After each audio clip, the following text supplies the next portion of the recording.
भारत माता की जय। सुप्रभात छात्रों। कक्षा सप्तम और अष्टम संस्कृत में अपठित अवबोधनम यानी कि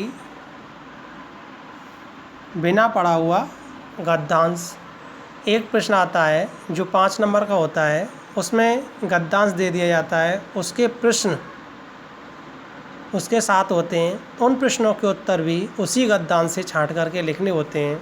तो उसी का आज हम अभ्यास करेंगे। जैसे कि आपको दिखाई दे रहा है, इसमें ये गद्यांश दे रखा है। इस गद्यांश को हम पढ़ेंगे और फिर इसमें से उसके प्रश्नों के उत्तर छांटने की विधि को जानेंगे। जैसे अधोलिखित गद्यांश पठत्वा यथा निर्देश उत्तरम लिखत, यानी कि नीचे लिखे हुए गद्यांश के पढ़कर के निर्देश अनुसार उसके उत्तर लिखिए। अब हम इस गद्यांश को पढ़ते हैं।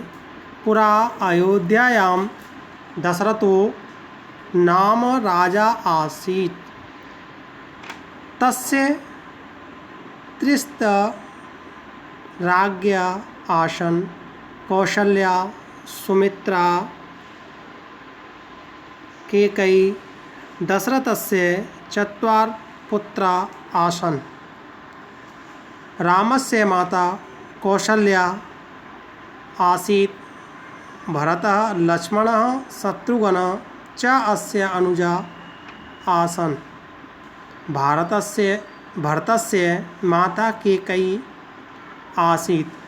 सुमित्राया दो पुत्रो अस्तां, लक्ष्मण शत्रुघ्नश्च। लक्ष्मणः रामेण सह, शत्रुघ्नः भरतेन सह न्यवसन्। एषा रामायणस्य कथा अस्ति। यानी कि पहले इसका हम थोड़ा सा अर्थ जानने की कोशिश करेंगे। प्राचीन समय में अयोध्या में दशरथ नाम के राजा था। उसकी 3 रानियां थीं, कौशल्या, सुमित्रा, केकयी। दशरथ के 4 पुत्र थे। राम की माता कौशल्या थी। भरत, लक्ष्मण, शत्रुघ्न च अस्य अनुजा आसन्। और भरत, लक्ष्मण, शत्रुघ्न इनके छोटे भाई थे। भरतस्य माता केकयी आसीत्, भरत की माता केकयी थी। सुमित्रा 2 पुत्रों आस्ताम, सुमित्रा के 2 पुत्र थे, लक्ष्मण और शत्रुघ्न। लक्ष्मण राम के साथ और शत्रुघ्न भरत के साथ निवास करते। ऐसा रामायणस्य कथा अस्ति, ऐसा रामायण की कथा में है। अब हम इसके प्रश्नों को देखेंगे। जैसे रामस्य माता का आसीत्, तो इसमें पूछा गया है कि राम की माता कौन थी। तो हमने गद्यांश में देखा कि राम की माता कौन थी, तो हम इसको देखेंगे। रामस्य माता कौशल्या आसीत्, तो यानी कि राम की माता कौन थी?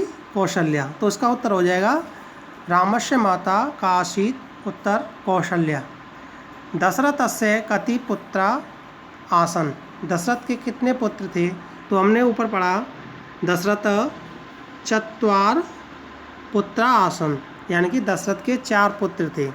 अब दूसरे प्रकार के प्रश्न, पूर्ण वाक्येन उत्तरत्। इसमें तो एक पद में ही उत्तर दिया गया था, अब इसमें पूर्ण पद में यानी कि पूरे वाक्य में उत्तर देना है। रामेण सह का निवसत, राम के साथ कौन निवास करता? तो हम गद्यांश में देखेंगे। लक्ष्मण रामेण सह, यानी कि लक्ष्मण राम के साथ, तो रामेण सह लक्ष्मण निवसत। दूसरा है सुमित्राया पुत्रो नामानि किम आसन्, सुमित्रा के पुत्रों के नाम क्या थे? तो हमने पढ़ा सुमित्रायो 2 पुत्रो अस्ताम, लक्ष्मण शत्रुघ्नश्च, यानी शत्रुघ्नश्च, यानी कि सुमित्रा के 2 पुत्र थे, लक्ष्मण और शत्रुघ्न। अब यथा निर्देशम उत्तरम, तीसरे प्रकार के प्रश्न आ गए। अयोध्यायाम अत्र का विभक्ति अस्ति, यानी कि अब यहाँ व्याकरण से संबंधित प्रश्न है। अयोध्या जो शब्द है उसमें कौन सी विभक्ति है, तो इसमें अत्र सप्तमी विभक्ति असति। जैसे हम राम के शब्द रूप याद करते हैं तो उसमें रामायणम, अयोध्याम, सप्तमी विभक्ति। आसान अस्मिन् पदे किम वचन, यानी कि इस वचन में, इस शब्द में कौन सा वचन है, तो इसमें है बहुवचन। अस्य अनुच्छेदस्य शीर्षकः लिखत, इस अनुच्छेद का शीर्षक लिखिए। तो हमने जब इसको पढ़ा तो इसमें दे रखा था कि लास्ट में ऐसा रामायणस्य कथा अस्ति, यानी कि ऐसा रामायण की कथा में है, तो इसका शीर्षक बन जाएगा रामायणस्य कथा, यानी कि रामायण की कथा। इस प्रकार से हम इन प्रश्नों को हल करेंगे। ऐसे ही इस उसमें PDF में 3 गद्यांश मैंने आपके लिए भेजे हैं। आप इन तीनों को लिख करके अच्छी तरह से पढ़ेंगे और याद करेंगे। धन्यवाद।